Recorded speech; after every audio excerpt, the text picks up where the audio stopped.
Good morning সবাইকে। সকাল সকাল ঠাকুরঘর থেকেই ব্লগটা শুরু করছি। কালকে তো শিবরাত্রির পুজো করেছি, তোমরা সবাই দেখেছো। আর আজকের পুরো কি বলতো, ঠাকুরের যেহেতু দুধ টুধ সব ঢালা হয়, তো এই পুরো নিচটা না একদম মানে যাতা হয়ে থাকে যদি একদিন রেখে দিই। তো ওই জন্যে যখনই চতুর্দশী ছেড়ে গেছে তখনই আমি পুরো পরিষ্কার করে নিয়েছি। আর আজকে স্নান করাবো বলে আবার জল নিয়ে চলে এসেছি। আর এখানে কালকে যা কিছু ফল বা ফুল টুল বেলপাতা সব উৎসর্গ করেছিলাম সেগুলো সব এখানে আছে। এগুলো পুকুরে নিয়ে গিয়ে মানে পাতাগুলো ফেলবো আর ফলগুলোকে ধুয়ে নিয়ে আসবো।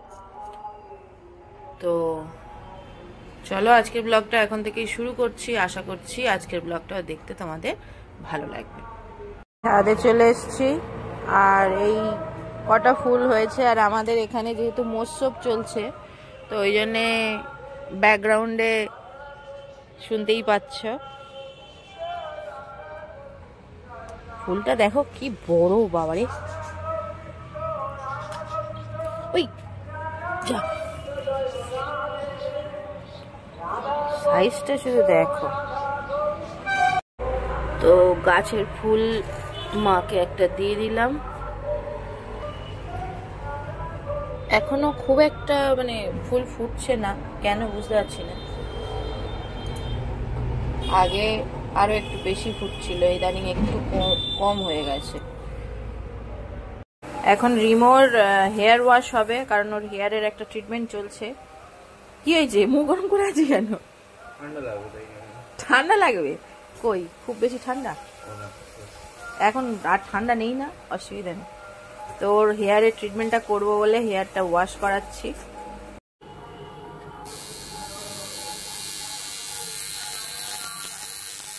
কিছুদিন ধরে রিমোর সামনের দিকের হেয়ার অনেকটাই পাতলা হয়ে গেছিল, এবং এই ট্রিটমেন্টটা করে কিন্তু আমি খুব ভালো ফল পেয়েছি। নতুন নতুন করে হেয়ার এসছে, মানে অনেকটা ঘন হয়েছে হেয়ারটা। তো মানে আমাকেও শুধু বলতো, তুমি নিজে একজন কসমেটোলজিস্ট, তোমার ছেলের চুল পড়ে যাবে কেন? তো আমি এটা করতে পেরে আমি নিজেও খুব হ্যাপি হয়ে গেছি। তো যাই হোক, পিটিতে কাজও ছিল। তো মন্দিরা এসে গেছে, পূর্ণিমা এসে গেছে, ওরা কাজ করছে। তো সকালেই আমি রিমোট ট্রিটমেন্টটা করিয়ে দিয়েছিলাম, আর তারপরে এখানে পিটিতে কাজ চলছে। শিবরাত্রির পরের দিন যেহেতু, আর মন্দিরা খুব টায়ার্ড ছিল, ও সারা মানে 24 ঘন্টা পুরো না ঘুমিয়ে না খেয়েছিল, তো হালকা ফুলকা খেয়ে, তো সেই হিসেবে ও খুব টায়ার্ড ছিল। আর পিটিতে ওদের কাজ কমপ্লিট হতে ওরা চলে গেছিল পূর্ণিমা আরও, আর আমার ব্যাক টু ব্যাক অনেকগুলো ফেসিয়াল ছিল।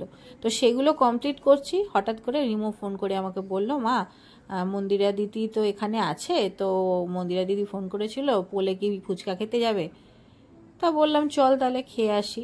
তো মন্দিরা পোলেই দাঁড়িয়ে থাকবে বলেছে, তো আমি আর রিমো এখন যাচ্ছি পোলে ওর কাছে গিয়ে। তারপরে আবার ও আমাকে বলেছে আমাদের এখানে যেহেতু আজকের মানে শিবরাত্রি উপলক্ষে খিচুড়ি খাওয়াবে, তো ওই এখানে খিচুড়িও খেতে আসবে। ওই দেখো পাগলি দাঁড়িয়ে আছে পোলের একদম মুখটাতে। আসলে আমাদের বলেই ওর মামার বাড়ি, মন্দিরা ওখানেই আছে যেহেতু। এখানে দেখতে পাচ্ছ ওর ছেলে, ওর হাজবেন্ড সব এসে গেছে, ওর দিদা, ওর একটা মাইমা না মাসি কি বলেছিল ভুলে গেছি, যাই হোক উনিও আছেন। তো সবাই মিলে আমরা ফুচকা খাবো বলে লাইনে দাঁড়িয়ে পড়েছি। আর রিমোর বেশি করে ঝাল চাই, আর আমাদের কারোরই ঝাল চাই না, তো সেই জন্য কম কম ঝাল নিচ্ছি। আর ওর দিদারা বলছে যেহেতু এক্ষুনি খিচুড়ি খেতে যাবে, তো সেই হিসেবে ফুচকা না মানে খাবে না এটাই বলছে। কিন্তু ফুচকা খাওয়ার মন শুধু কি আর পেট ভরার জন্য হয়? মন হয়েছে মানে একটুখানি তো খেতেই হবে। তো মন্দিরা বলল না খাবো। তো সবাই খেয়েছিল অল্প অল্প করে। ফুচকা খেয়ে আবার মন্দিরা আমার সঙ্গে চলে এসেছিল আমাদের পাড়াতে। আগেই বললাম যেখানে কালকের আমি জল ঢেলেছিলাম, ওইখানেই আজকে খিচুড়ি খাওয়াচ্ছে। তো ওর দিদা প্লাস ওর মাসি না মাইমা মানে কেউ একজন হবে, ওরা সবাই খিচুড়ি খেতে যাবে। আমাদের বাড়ি থেকে তো কেউ খিচুড়ি খেতে যাবে না, রিমো খিচুড়ি খায় না। আর মিমো খিচুড়ি খেতে যাওয়ার ইচ্ছা, বাট কে নিয়ে যাবে, সেই জন্য যেতে পারছে না। তো পিয়াংশু এসছে, পিয়াংশু ওই জন্য মিমোকে ডাকতে যাচ্ছে। পিয়াংশু মিমো ওরা সব একসঙ্গে খিচুড়িটা খেতে যাবে। মন্দিরা ছিল বলে মিমোরটাও ওদের সঙ্গে একটু খিচুড়ি খেতে যাওয়ার ইচ্ছাটা পূরণ হবে। তো ও আর খুশিও হবে, অনেকক্ষণ ধরেই খালি বারবার বলছিল আমি খিচুড়ি খেতে যাব, আমি খিচুড়ি খেতে যাব। তো ওর বাবাই ওকে নিয়ে আসছে, মন্দিরাদের সঙ্গে ওকে পাঠিয়ে দেবে। আসলে মিমোর পরীক্ষা চলছে, তো সেই জন্যে ওকে সেইভাবে বেরোতে দেওয়া হচ্ছে না। কিন্তু এই প্রিয়াংশু আসার জন্য ও যে বেরোতে পারছে, ও খুব মজা পেয়েছে। আর এখানে ক্লাবের ছেলেরা বলছিল আমার জন্য পাঠিয়ে দেবে, তাই কন্টেনার দিতে বলছিল। তো রিমোর বাবা বললো একটু পরে দিয়ে আসবে। যাও মন্দিরা, ওদের নিয়ে তাহলে যাও।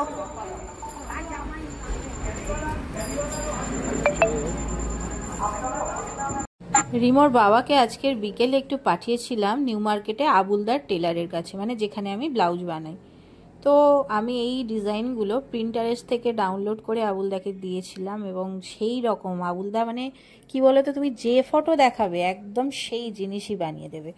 তো এই যে অফ হোয়াইট কালারের যে শাড়িটা দেখতে পাচ্ছ, এই শাড়িটা খুব শখ করে কেনা, এবং খুব অল্প দিনের মধ্যেই ব্লাউজটা বানিয়ে দিতে বলেছিলাম, জাস্ট 2 দিনের মধ্যে। আর এখানে যে লাল ব্লাউজটা দেখছো, এই ব্লাউজটা কিন্তু খুব তাড়াতাড়ি আমরা তারাপীঠ যাব সেই দিন পরবো।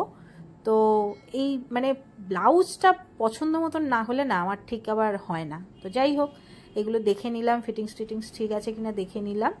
আর তারপরে কিন্তু পাড়ার ছেলেরা আমার জন্য পাঠিয়ে দিয়েছিল খিচুড়ি, পায়েস, সব ওদের যা যা হয়েছিল, শুধু চাটনিটা দিতে পারেনি কারণ কন্টেনার ছিল না। যাই হোক, তো আমি এখন আরাম করে এগুলো খেয়েছি, আর তারপরে খুব ভালো করে রেস্ট করেছি। আমার রেস্ট মানে তো জানো, ভিডিও এডিটিং, তারপরে রেস্ট।